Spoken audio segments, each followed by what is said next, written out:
Come to me, lost traveler.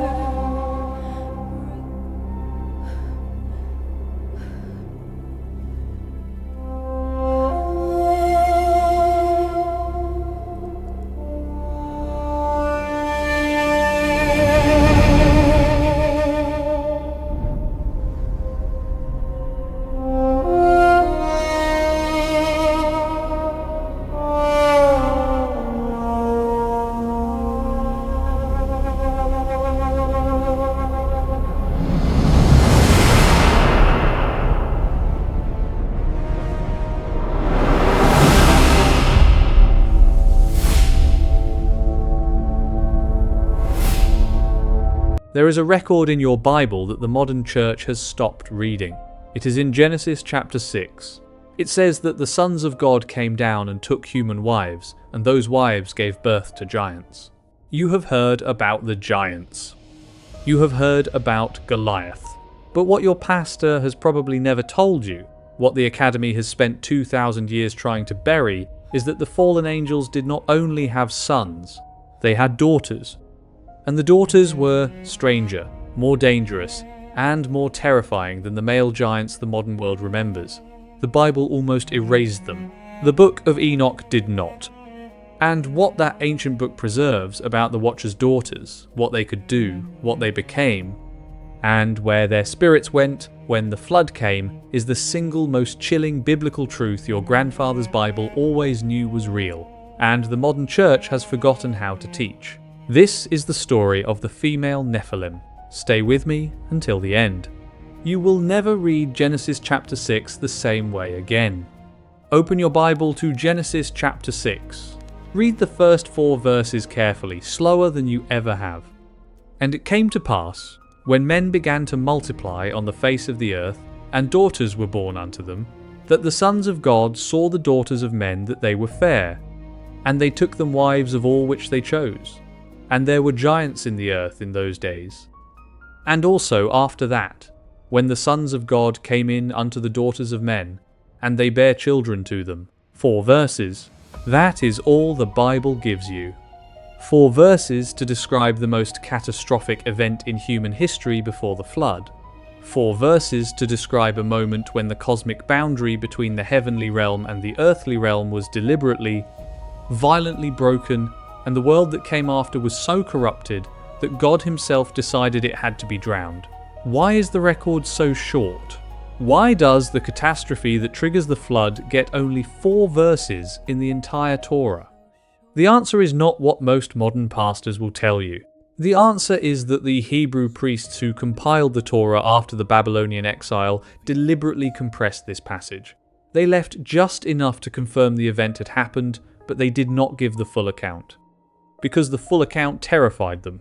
The full account is preserved in another book, a book that the Jewish community of the 1st century read alongside the Torah, a book that Jude, the half-brother of Jesus, quotes directly in the New Testament, the Book of Enoch. And the Book of Enoch tells you exactly what Genesis chapter 6 was trying not to say out loud. Read that again. Genesis tried not to say it. Enoch said it anyway. And what Enoch said about what happened after the sons of God took the daughters of men, what was born from those unions, and what those children became, is the record that the modern church has been afraid to teach for over 1,000 years. Mount Hermon. If you stand on the peak today and look northward, you can see the borders of Lebanon and Syria stretching beneath you. The mountain rises 9,232 feet above the surrounding plains, a sacred pillar of stone that has been considered holy by every civilization that has ever lived in its shadow. The Canaanites called it the Throne of Baal. The Phoenicians called it the Mountain of the Gods. The Greeks called it the Gateway between the heavens and the earth. And the Book of Enoch chapter 6 verses 5 and 6 tells you why. And they all swore together, and bound themselves by mutual imprecations upon it.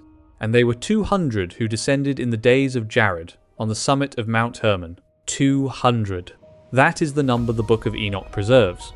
200 beings, the Watchers, called in Hebrew the Irin, the ones who do not sleep, the ones assigned by God to observe humanity and guide it, chose together, with deliberate consent, to abandon their post, they descended onto the peak of Mount Hermon, and they took an oath. The Book of Enoch chapter 6 verse 4 records the oath in chilling detail. Then swear they all together and bound themselves by mutual imprecations upon it. They knew what they were about to do was forbidden. They knew the consequences. They bound themselves to one another with a curse, so that none of them could turn back. None of them could betray the others to the cosmic court of heaven. And then they came down from the mountain. The Book of Enoch names 20 of them by name. The leader was called Semjaza. His lieutenants were called Arachiel, Ramiel, Kokabeel, Tamiel, Ramiel, Daniel, Ezekiel, Barakijal, Asael, Armoros, Batariel, Ananel, Zachiel, Samsapeel, Satarel, Churel, Jomyel, and Sariel. 20 names preserved, 180 more whose names history has lost, and every single one of them descended from Mount Hermon with one intention. They had seen the daughters of men, and they wanted them. The Book of Enoch, chapter 7, verse 1, records what happened next, with chilling precision. And all the others together with them took unto themselves wives, and each chose for himself one. And they began to go in unto them, and to defile themselves with them. Each chose for himself one. That is the detail most modern teaching leaves out. The Watchers did not descend as a chaotic mob. They descended as a confederation 200 fallen beings who had agreed in advance to each select a human woman, to take her as a wife, and to father a generation that would change the genetic and spiritual architecture of the human race forever. And the women they chose were not random. The Book of Enoch and the Book of Jubilees, preserved by the same Ethiopian church, make the record clear. The Watchers chose the most beautiful daughters of the line of Cain, the marked line, the bloodline that had already separated itself from the worship of the true God. And the children that were born from those unions, the children whose story the modern church has forgotten how to tell, were not what the Watchers had planned. They were something far stranger. And among them, though the modern Bible barely acknowledges it, were the daughters. Before we go any further, we have to deal with the translation argument that has confused Christians for over 1,000 years. When Genesis chapter 6 verse 2 says the sons of God saw the daughters of men, who are the sons of God, for most of the first 1,000 years of Christian history, every theologian, every rabbi, every Jewish historian, and every early church father agreed on the answer.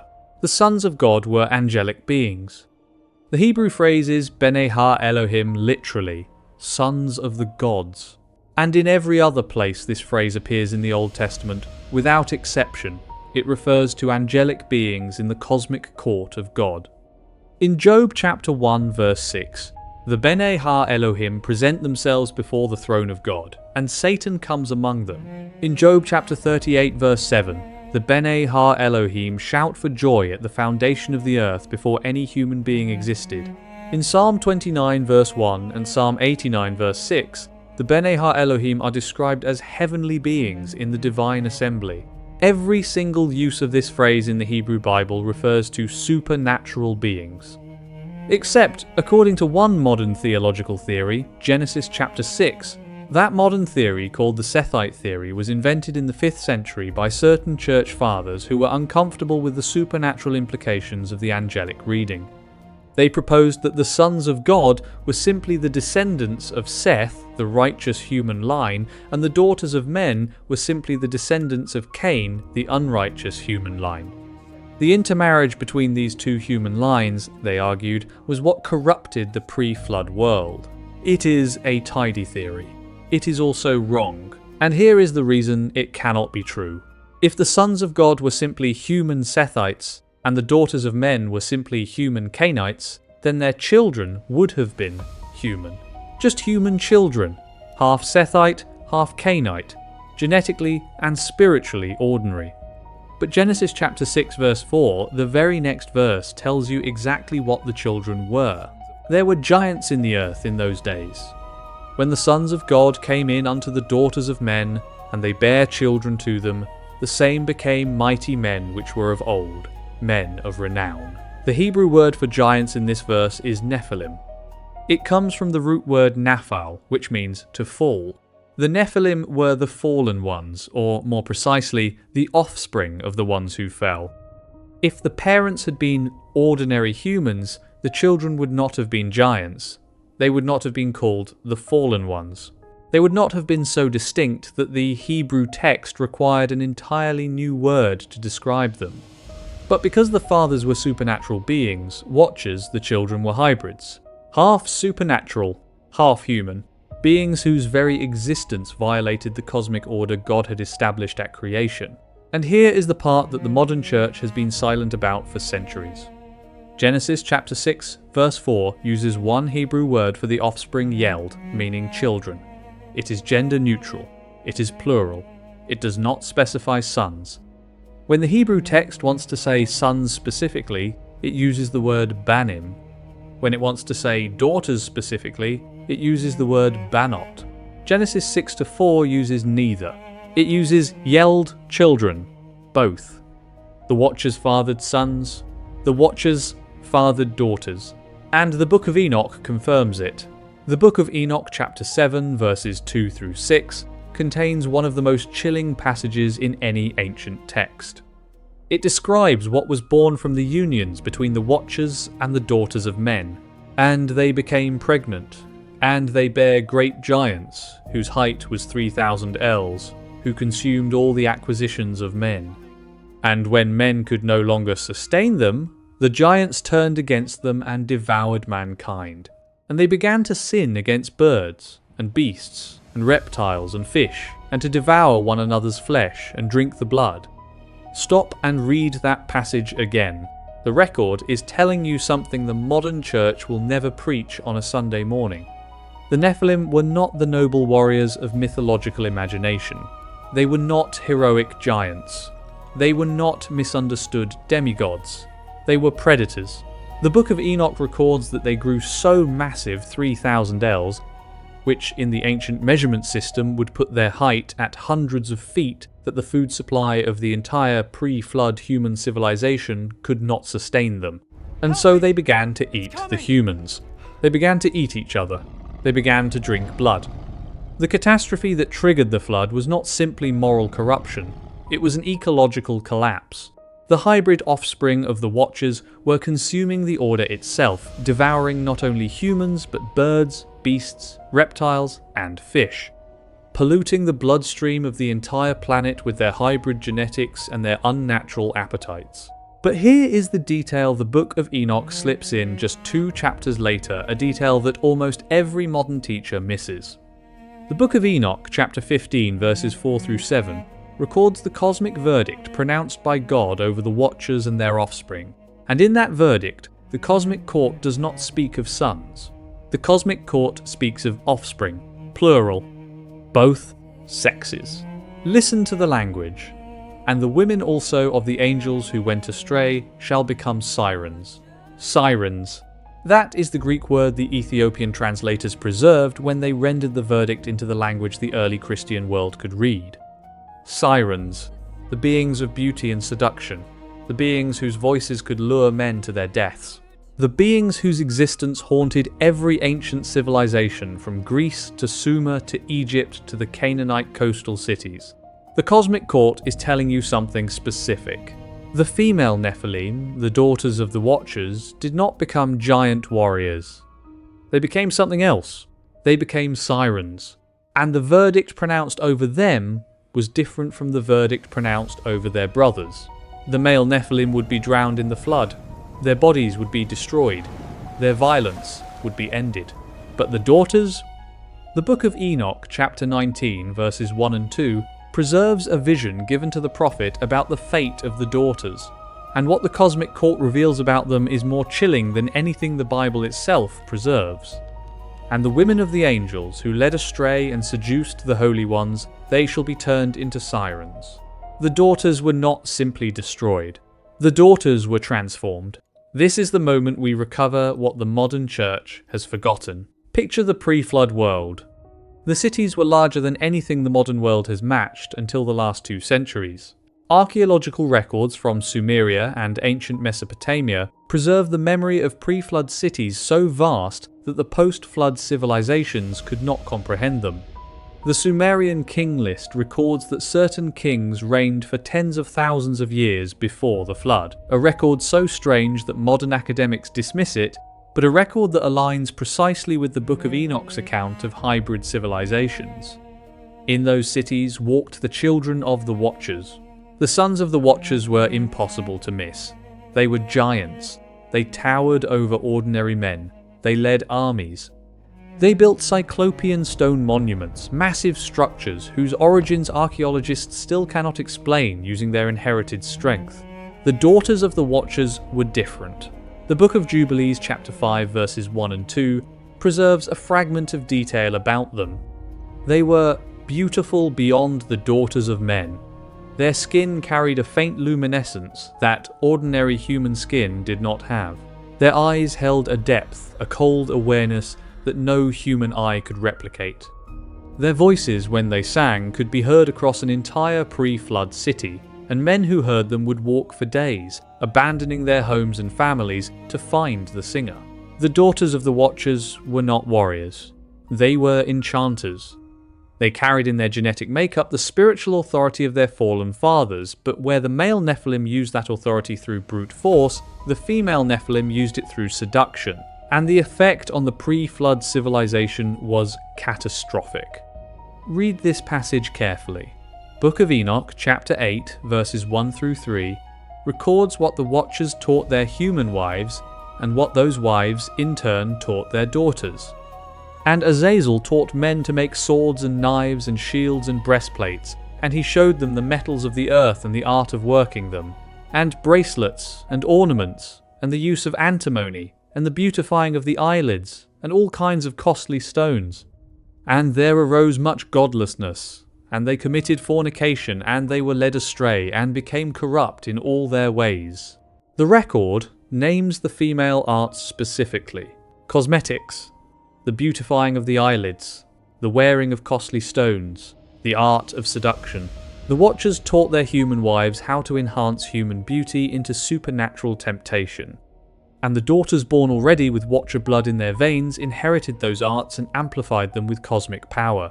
The Book of Enoch, chapter 8, verse 3, lists the teachings that spread across the pre-flood world through the daughters: the cutting of roots, herbal sorcery, what the ancient world called pharmakeia, the loosing of spells, the ability to bind and release spiritual forces, astrology, the reading of the heavens for forbidden purposes. These arts did not begin with humans. They began with the daughters of the Watchers, and every civilization that came after the flood, Sumer, Egypt, Babylon, Canaan, Greece, Rome, preserved fragments of those arts in the forms of their pagan religions. The temple prostitution of Mesopotamia, the priestesses of Astarte and Ishtar, the sirens of Greek mythology, the Lilith figure of Jewish folklore, the succubi of medieval Christian theology. Every one of those figures is a fragment of the same original. The daughters of the Watchers, the female Nephilim, the beings the Bible almost erased, but that the Book of Enoch, the Book of Jubilees, the Dead Sea Scrolls, and the memory of every ancient civilization have preserved for us. Now we know who they were. The question becomes, what could they do? The abilities the Book of Enoch describes are not metaphorical. They are not symbolic. They are operational capabilities, spiritual technologies that the daughters of the Watchers used in the pre-flood world to dominate the order around them. The first ability was supernatural beauty. This sounds ordinary. It is not. The Book of Enoch, chapter 19, verse 2, records that the beauty of the female Nephilim was such as no eye had seen before. This was not human beauty enhanced.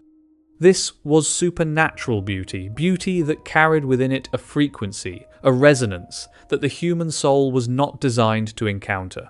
Men who looked upon a daughter of the Watchers experienced disorientation. They lost the capacity to make decisions. They abandoned wives, families, and obligations to follow them. The effect was not seduction in the ordinary sense. It was captivity. The second ability was supernatural voice. The Greek translators of the Book of Enoch chose the word sirens, sirens, for a reason. The voices of the female Nephilim could carry across vast distances. They could pierce walls. They could enter the dreams of men who had never seen them. The Book of Jubilees preserves a fragment of detail about a daughter named Naamah, the pleasant one, whose voice could be heard from one end of a pre-flood city to the other, and whose song caused men to weep without knowing why. The third ability was sorcery. Book of Enoch chapter 8 verse 3 records that the daughters were taught and themselves became masters of the cutting of roots and the loosing of spells. These arts were not magic tricks. They were technologies for binding and releasing spiritual forces. The daughters could call spirits into a room. They could bind curses onto enemies. They could speak words that caused crops to fail and storms to gather. The fourth ability, and this is the one the modern church will never teach, was fertility manipulation. The Book of Enoch chapter 7 verse 1 records that the Watchers taught their daughters arts related to abortions. The Greek word here is amblothridia, a word that means the deliberate interruption of conception. The daughters of the Watchers could prevent pregnancies. They could end pregnancies. They could engineer pregnancies. They had dominion over the threshold of human life itself. And the fifth ability, the one that made the cosmic court pronounce the verdict it did, was the ability to transmit their curse. This is the truth the Book of Enoch chapter 15 reveals with chilling precision. The daughters of the Watchers could not produce ordinary human children with ordinary human men. Their genetic makeup was already so hybrid, so saturated, that any pregnancy they conceived passed the Watcher inheritance forward. In other words, the curse multiplied. Every generation that descended from a daughter of the Watchers carried the stain. And by the end of the pre-flood era, by the time Noah was building the ark, the Book of Enoch records that all flesh had become corrupt. All flesh. Read that again. The corruption was not metaphorical. It was genetic. The daughters of the Watchers had multiplied across the pre-flood civilization to such a degree that the human genome itself had been compromised. There was almost no pure humanity left. The Bible records in Genesis chapter 6 verse 9 that Noah was perfect in his generations. That phrase, perfect in his generations, does not mean morally perfect. The Hebrew word is tamim. It is the word used in Leviticus to describe a sacrificial lamb without blemish. It means genetically intact. Noah was one of the last humans whose bloodline had not been compromised by the daughters of the Watchers. And the flood, the judgment God himself sent over the pre-flood world, was not primarily a punishment for moral evil. The flood was a reset, a biological reset. A decision by the cosmic court to wash the earth clean of every hybrid bloodline so that the line that would one day produce the Messiah could be preserved. The flood came for the daughters. Before we go any further, before I show you what happened to the daughters of the Watchers when the waters came, and before I show you where their spirits went when their bodies died, I want to ask you something. Where in the world are you watching this from right now? Drop it in the comments. And there is something powerful about knowing that across thousands of miles, seekers and believers are sitting with this truth tonight, recovering things the modern church has forgotten that your grandfather's Bible always knew were real. And if this teaching has opened the Bible in a way you have never seen it before, if your mind is stretching, if your heart is moving, if you are leaning in because you finally understand a passage that always confused, you do one small thing for this channel. Hit subscribe, smash the like button, tap the bell, because the world is shouting 1,000 cheap answers about angels and demons and spiritual warfare. We are here, week after week, to give you the deep ones. Now stay with me, because what you are about to learn in the next 8 minutes is the cosmic doctrine that the modern church has been silent about for over 1,000 years. The doctrine that explains why spiritual warfare is real. The doctrine that explains where demons come from. The doctrine that explains what the daughters of the Watchers became and what they are still doing in your life right now. The waters came. Genesis chapter 7 verses 11 and 12 records the moment with terrifying precision. In the 600th year of Noah's life, in the second month, the 17th day of the month, the same day were all the fountains of the great deep broken up, and the windows of heaven were opened. And the rain was upon the earth 40 days and 40 nights. The flood was not an ordinary rainstorm. The Hebrew text describes a dual catastrophe. The fountains of the great deep, the subterranean waters trapped beneath the crust of the earth, burst upward in columns of pressurized water. At the same moment, the windows of heaven, the water canopy that ancient cosmology placed in the upper atmosphere, collapsed downward in torrents. The earth was crushed between two oceans, and in the chaos of that catastrophe, the giants, the male Nephilim, the sons of the Watchers, were drowned. The Book of Enoch, chapter 10, verses 9 through 10, preserves the command given to the archangel Gabriel for the destruction of the male Nephilim. And to Gabriel said the Lord, "Proceed against the bastards and the reprobates, and against the children of fornication, and destroy the children of fornication and the children of the Watchers from amongst men." The male giants were destroyed. Their bodies were buried beneath the mud and sediment that the flood deposited across the earth. And to this day, archaeologists in Mesopotamia, in Anatolia, in the Levant, and in the high mountains of South America have unearthed skeletal remains so massive that the modern academic establishment refuses to publish photographs of them. The male Nephilim left bones behind. Bones that prove the record of the Bible and the Book of Enoch is accurate. But the daughters? The daughters did not leave bones. The Book of Enoch chapter 15, verses 8 through 12, contains the passage that the modern church has been afraid to teach for over 1,000 years. Read it slowly. "And now, the giants, who are produced from the spirits and flesh, shall be called evil spirits upon the earth. And on the earth shall be their dwelling. Evil spirits have proceeded from their bodies. Because they are born from men, and from the holy Watchers is their beginning and primal origin, they shall be evil spirits on earth, and evil spirits shall they be called. As for the spirits of heaven, in heaven shall be their dwelling. But as for the spirits of the earth, which were born upon the earth, on the earth shall be their dwelling." Stop and read that passage again. The cosmic court of heaven is telling you something specific about the offspring of the Watchers. When their bodies died when the flood drowned the male giants and the earth swallowed the daughters, their spirits did not return to the heavens. Their spirits did not go to judgment. Their spirits remained on the earth, and the name the cosmic court gave them was evil spirits. The Greek word in the early Christian translations of Enoch is daimonia, demons. This is the origin of demons. This is the answer to the question that the modern church has never been willing to teach with clarity. When you read the New Testament, when you read Jesus casting out demons in Mark chapter 5, when you read Paul warning about the powers and principalities in Ephesians chapter 6, the beings being described are not the fallen angels themselves. The fallen angels abound. The Book of Enoch chapter 10 verse 12 records that the Watchers were chained in the prison beneath the earth, confirmed by Jude, verse 6, in the New Testament.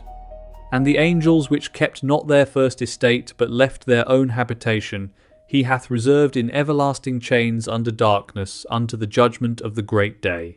The Watchers themselves are in chains. So, who is doing the damage in the spiritual warfare the New Testament describes? The answer is in the Book of Enoch, chapter 15. The damage is being done by the spirits of the Nephilim, the spirits of the male giants, and the spirits of the daughters of the Watchers. The spirits that the flood released from their hybrid bodies and turned loose upon the earth, the spirits that have been walking the earth ever since. This is the cosmic doctrine the modern church has been silent about for over 1,000 years. Listen carefully. The doctrine of the Watchers and the Nephilim, preserved by the Book of Enoch, confirmed by the Book of Jubilees, referenced by Peter in his second epistle, and quoted by Jude in the New Testament, teaches that the spirits of the dead Nephilim became the demons that walk the earth in the age between the flood and the return of Christ. And the spirits of the daughters of the Watchers were the most dangerous of all, because the spirits of the male giants carried with them the appetite for violence, the hunger for blood, the taste for destruction. But the spirits of the daughters carried with them something different. They carried the arts of seduction, the arts of sorcery, the arts of cosmetic enchantment, the arts of voice, the arts of fertility manipulation, the arts of spirit binding. When the flood released them from their hybrid bodies, the spirits of the daughters did not lose those abilities. They carried them forward. And every civilization that arose after the flood, every pagan religion, every temple system, every priestess cult, was a structure built to channel the operations of the daughters' spirits. Read this carefully. The Babylonian goddess Ishtar, the Canaanite goddess Astarte, the Egyptian goddess Isis, the Phoenician goddess Asherah, the Greek goddess Aphrodite. These were not invented gods. These were costumes worn by the spirits of the daughters of the Watchers. The temple prostitution practices of the ancient world, where men paid priestesses for ritual sex in exchange for blessings on their crops and their battles, were the continuation of the seduction patterns the female Nephilim had established before the flood.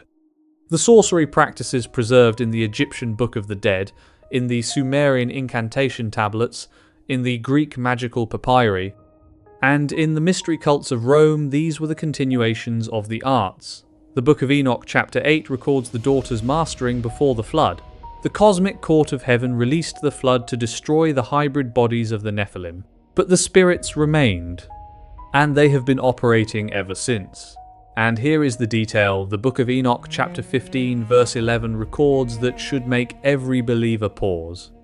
And the spirits of the giants afflict, oppress, destroy, attack, do battle, and work destruction on the earth, and cause trouble. They take no food, but nevertheless hunger and thirst, and cause offences. They hunger, they thirst, but they take no food. Read that again. The spirits of the daughters of the Watchers hunger for something that food cannot satisfy. They thirst for something that water cannot quench. They are restless, they are searching. They are driven to find vessels, human bodies, human minds, human souls through which they can experience the flesh they once had and lost. This is the operational reality of spiritual warfare. This is what Jesus was confronting when he cast out demons in Galilee. This is what Paul was warning about when he said in Ephesians chapter 6 verse 12, "We wrestle not against flesh and blood, but against principalities, against powers, against the rulers of the darkness of this world, against spiritual wickedness in high places." The war is not just against the fallen angels. The fallen angels are chained. The war is against their offspring, the spirits that the flood could not destroy, the spirits of the giants, and the spirits of the daughters. This is the moment we stop talking about ancient history, because the spirits the Book of Enoch describes did not stay in the ancient world. They are operating right now. In the year you are watching this video, in the city where you live, in the house where you sleep. Listen carefully. The spirits of the daughters of the Watchers do not appear in the modern world the way the modern church expects them to. They do not show up in horns. They do not show up in Halloween costumes. They do not show up in medieval paintings with bat wings. They show up in the patterns. Look at what your culture has become. The global obsession with beauty that now drives a multi-billion-dollar cosmetics industry, an industry the Book of Enoch chapter 8 names as a direct inheritance from the Watchers, is not an accident. The mirror in the bathroom of every modern woman and every modern man is a vessel through which the same spirits still operate. Cosmetics did not begin as a neutral art, it began as Watcher technology, and the spirits that taught it have never stopped using it. The explosion of pornography across the internet, the captivity of millions of men in patterns of visual seduction that no previous generation in human history could have imagined, is not an accident either. The capacity of the female Nephilim to capture men through visual encounter, recorded in Book of Enoch chapter 19, is now operating at planetary scale through the screen in your pocket. The spirits have found their vessels everywhere. The revival of witchcraft across the modern world, the explosion of Wicca, astrology apps, crystal practices, tarot, spellcraft, is not a coincidence.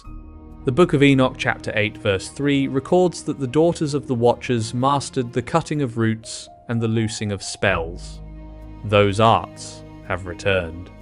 They have returned through apps that teenagers download in seconds, through influencers with millions of followers, through publishing houses that print spell books for suburban housewives who would have been burned at the stake 500 years ago. The spirits are not gone. The spirits are amplifying.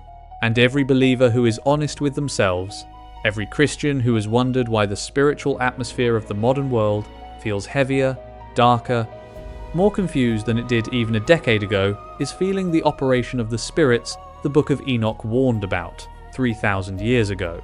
So I want you to stop scrolling for a moment. Stop reading the news cycle.